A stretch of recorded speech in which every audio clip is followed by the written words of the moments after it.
뭘 할까 걱정돼. 네, 네, 윤철영 기자님. 네. 네, 아시아경제 임철영 기자입니다. 네.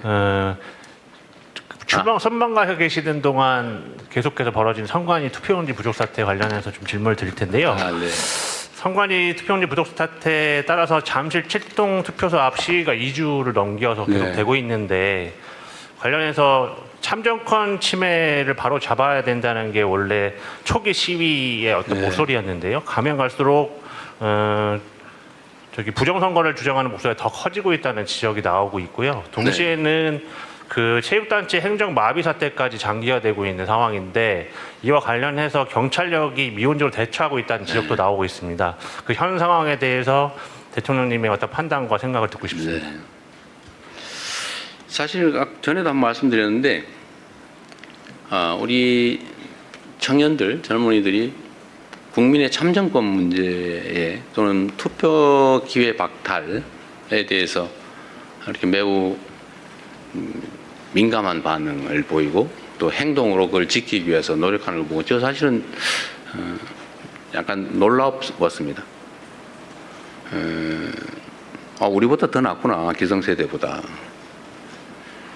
우리는 되게 이해관계 때문에 많이 싸우는데 매우 이기적이고 또 세상의 정의와 공정 질서에 무관심하다고 선입관을 가졌던 청년들이 오히려 우리가 무관심하거나 아니면 관심의 비중이 좀 적다고 판단되는 이 영역에 이와 같이 문제를 제기하고 행동까지 하는 점 보고 우리와는 다른 세대구나 라는 생각을 하게 됐어요.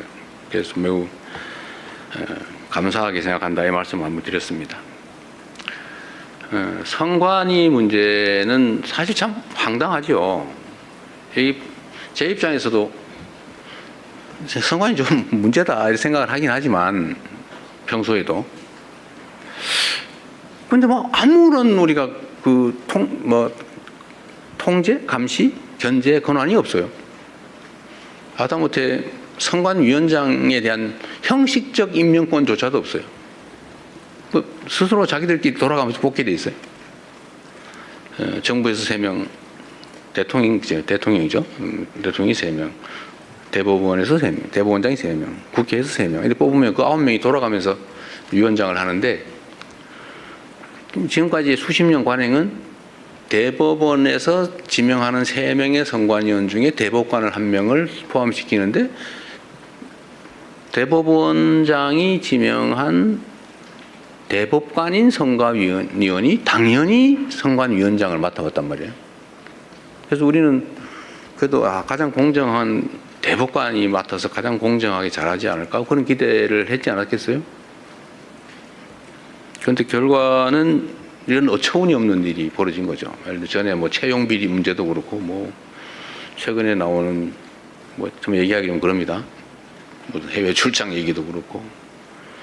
그다음에 입력을 하는데도 신경 안 써가지고 막 뒤집어서 입력을 하고 더군다나 무슨 투표지가 부족하게 만든다든지 사실 상상할 수 없는 일이잖아요. 투표지야 원래 투표할 사람 숫자만큼 만드는 게 우리 동창회장 뽑을 때도 하는 거 아닌가요?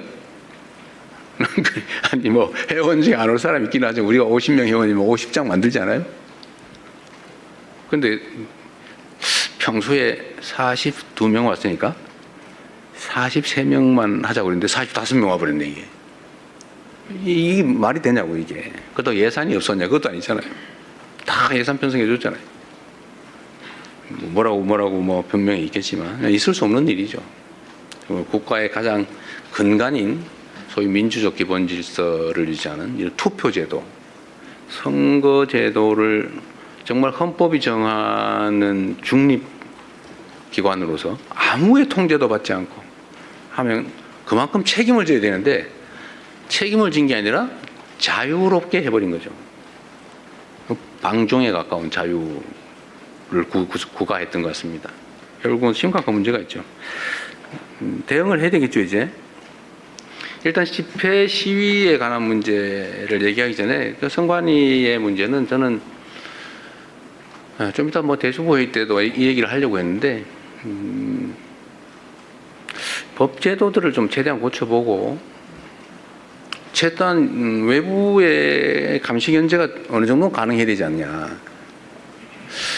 그 위원장을 저런 식으로 대법원장이 사실상 임명하는 것처럼 해서 되겠냐.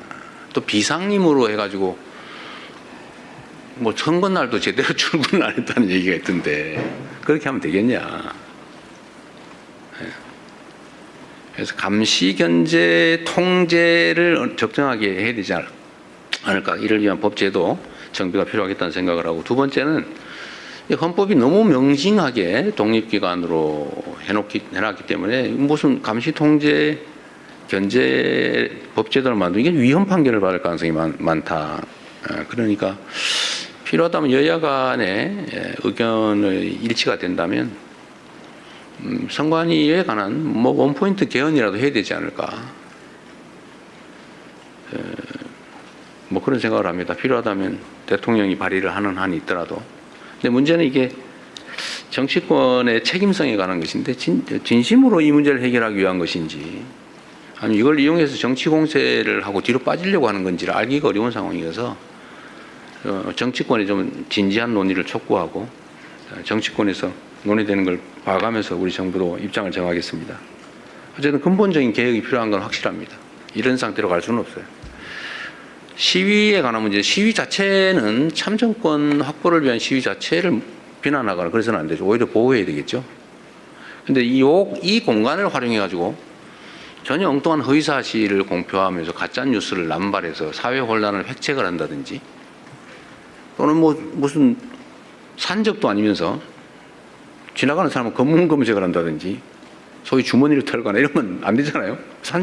원래 산적이 하는 일이죠, 그게. 아무거나 없는데 고개 마루 장악하고 지나가는 사람 주머니 털어가지고 검사하고 10% 띄고 보내고 이런 거 있잖아요. 이게 산적이 하는 짓이지. 이런 짓 하면 안 되죠. 또는 그 숫자 많다고 출입을 막아가지고 남의 중요한 일을 못하게 막는다든지 이건 업무방해거든요. 위력에 의한 업무방해, 중대범죄 중에 하나죠. 하여튼 이런 행위에 대해서는 제가 엄정하게 수사하고 책임을 묻도록 지시했습니다. 이런 것까지 방치하면 안 되죠. 이런 구분을 좀 해야 되겠다. 정당한 참정권 확보를 위한 주권 행사와 질서 파괴를 획책하는 범죄 행위는 엄밀하게 구분을 해야 이 참정권을 지키기 위한 선의의 이런 운동도 제대로 빛을 발할 수 있겠다. 그래서 옥석을 좀 가려서 엄정하게 대응할 건 대응하고 보호할 건 또 확실히 보호하고 그렇게 하도록 하겠습니다. 네, 또 질문 받겠습니다. 제가 좀 눈에 잘 안 보이는 쪽 뒤쪽 한번 보겠는데요. 네, 일단